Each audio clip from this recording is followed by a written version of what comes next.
المحدثین فی القدیم والحدیث۔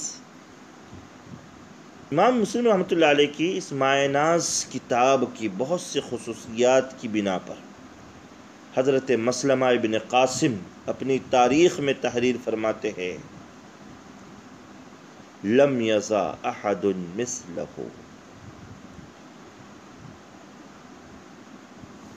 شیخ ابو علی حسین بن علی نسابوری فرماتے ہیں، ما تحت ادیم السماء اصح من کتاب مسلم۔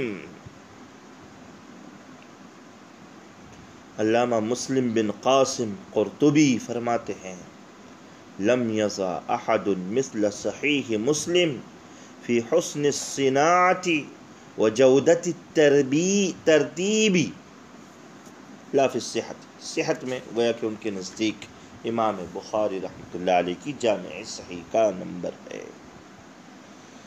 ایک شعر منقول ہے جس سے صحیح مسلم اور صحیح بخاری کے درمیان میں فرق مراتب قائم ہو جاتا ہے۔ تنازع قوم فی البخاری و مسلم لدی وقالوا ای ذین مقدم، فقلت لقد فاق البخاری صحة كما فاق فی حسن الصناعة مسلم۔ یعنی صحت حدیث کے اعتبار سے امام بخاری رحمۃ اللہ علیہ کی جامع صحیح کا مرتبہ اونچا ہے، تو حسن ترتیب میں، حسن صناعت میں امام مسلم رحمۃ اللہ علیہ کی جامع صحیح فائق ہے۔ امام نووی رحمۃ اللہ علیہ کا بیان ہے، اتفق العلماء على ان اصح الكتب بعد القرآن العزیز الصحیحان البخاری ومسلم وتلقتهما الامة بقبول وكتاب البخاری اصحهما واکثرهما فوائد ومعارف ظاہرة غامضة، کہ قرآن کریم کے بعد صحیح بخاری اور صحیح مسلم اصح الکتب ہے، امت نے ان کو قبول کیا ہے، اور صحیح بخاری کا مرتبہ جو ہے صحت کے اعتبار سے، فوائد اور معارف کے اعتبار سے بہت اعلیٰ، بہت اعلیٰ۔ تو یہ صحیح مسلم کی خصوصیت اور اس کی فضیلت اور فرق مراتب کا جو معاملہ ہے وہ آپ کے سامنے رکھا گیا ہے۔ اب ایک بات ہے کہ صحیح مسلم کی جو دیکھیے، امام مسلم رحمۃ اللہ علیہ نے اپنے جامع صحیح میں جو بھی حدیث پیش کی ہے اس میں آپ نے شرط جو رکھی ہے وہ یہ کہ ان یکون الحدیث متصل الاسناد بنقل الثقة عن الثقة من اوله الى منتهاه سالما من الشذوذ ومن العلة۔ جامع صحیح مسلم میں امام مسلم رحمۃ اللہ علیہ کی شرط کیا ہے کہ حدیث متصل الاسناد ہونا چاہیے، ثقہ راوی ثقہ سے از اول تا آخر اور درمیان میں بھی نقل کرنا چاہیے، وہ حدیث شذوذ سے اور علتوں سے، کمزوریوں سے پاک ہونی چاہیے۔ یہ آپ کی بہت بڑی شرط ہے امام مسلم رحمۃ اللہ علیہ کی جامع صحیح مسلم کے اندر۔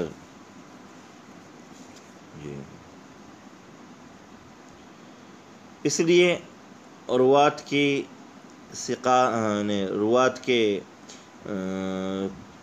سے حدیث لینے کے سلسلے میں بھی امام بخاری اور امام مسلم رحمۃ اللہ علیہ کے درمیان میں کافی فرق ہوا ہے۔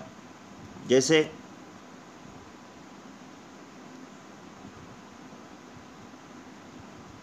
آپ کو دونوں کتابوں کے اندر جو یہ ملے گا کہ 625 وہ روات ہیں جن سے امام مسلم رحمۃ اللہ علیہ نے جامع صحیح میں روایات قبول کی، امام بخاری رحمۃ اللہ علیہ نے ان سے روایات نہیں دی، اور 434 وہ روات ہیں، راوی حدیث، راویان حدیث ہیں، جن سے صحیح بخاری میں امام بخاری رحمۃ اللہ علیہ نے احادیث لی، امام مسلم رحمۃ اللہ علیہ نے نہیں لی ہے۔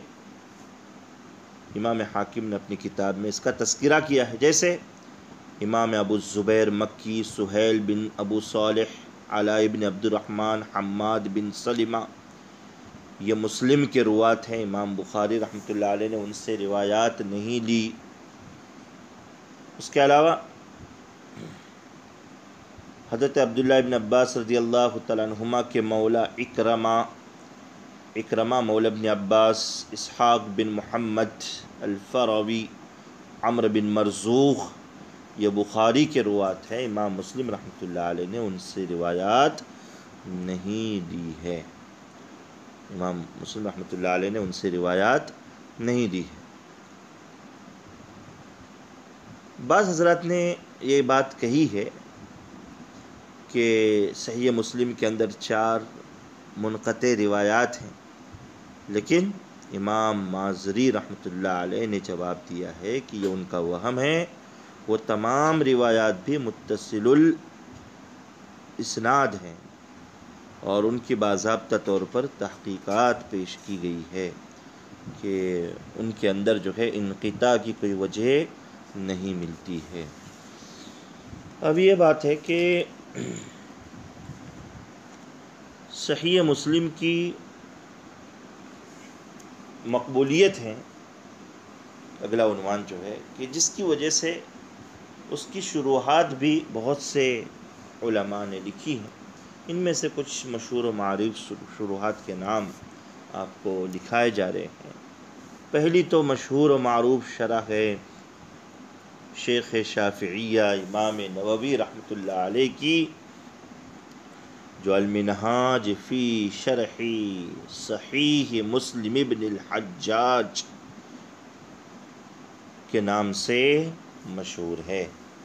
ایک معتدل، متوسط اور بہت ہی مفید شرح، صحیح مسلم کے جو نسخے لمبے لمبے ہمارے بھارت میں چھپے ہیں اور آپ کے پاس کتب خانے سے مہیا ہوتے ہیں، اس پر امام نووی رحمۃ اللہ علیہ کی ہی شرح ہے۔ خود امام نووی رحمۃ اللہ علیہ اس میں بہت ہی بسط و تفصیل کا ارادہ رکھتے تھے، لیکن آپ نے اس بات کا اشارہ گویا کہ دیا ہے کہ اگر میں اس کو بہت زیادہ لمبا کرتا تو لوگ اس سے فائدہ کم اٹھاتے۔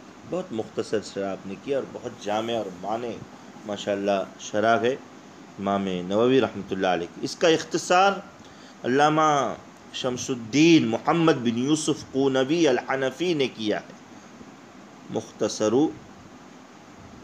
منہاج فی شرح صحیح مسلم ابن الحجاج کے نام سے۔ دوسری ہے اکمال المعلم بفوائد مسلم، قاضی عیاض بن موسیٰ مالکی رحمۃ اللہ علیہ کی یہ شرح۔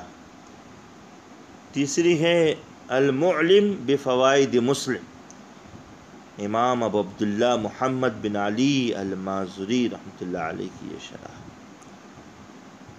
اور پانچویں شرح ہے علامہ جلال الدین سیوطی الشافعی رحمۃ اللہ علیہ کی الدیباج علی صحیح مسلم ابن الحجاج کے نام سے۔ آگے ایک شرح ہے منہاج الابتہاج بشرح مسلم ابن الحجاج، امام شہاب الدین احمد بن محمد القسطلانی رحمۃ اللہ علیہ کی یہ شرح، مشہور شارح ہیں امام قسطلانی رحمۃ اللہ علیہ۔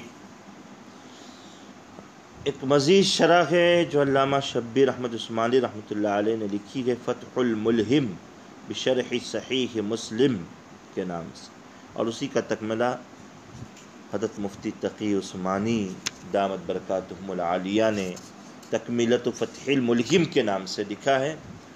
اور ایک مشہور شرح ہے شوافع کے ایک دور حاضر قریبی دور کے ہی عالم دین شیخ محمد امین بن عبداللہ العلوی الحرری الشافعی رحمۃ اللہ علیہ کی شرح ہے جس کا نام ہے الکوکب الوہاج والروض البہاج فی شرح مسلم ابن الحجاج کے نام سے، جس میں آپ نے ماشاءاللہ امام نووی کی شرح منہاج اور قاضی آیات مالکی کی اکمال المعلم، امام سیوطی کی الدیباج وغیرہ اور قسطلانی رحمۃ اللہ علیہ کی شروحات کا خلاصہ اور اپنا جو اندیہ ہے صحیح مسلم کے سلسلے میں وہ بھی آپ نے پیش کیا ہے۔ تو یہ کچھ مشہور شروحات ہے امام مسلم رحمۃ اللہ علیہ کی جامع صحیح کی لکھی ہوئی، ان کا مختصر سا خلاصہ آپ کے سامنے پیش کیا گیا ہے۔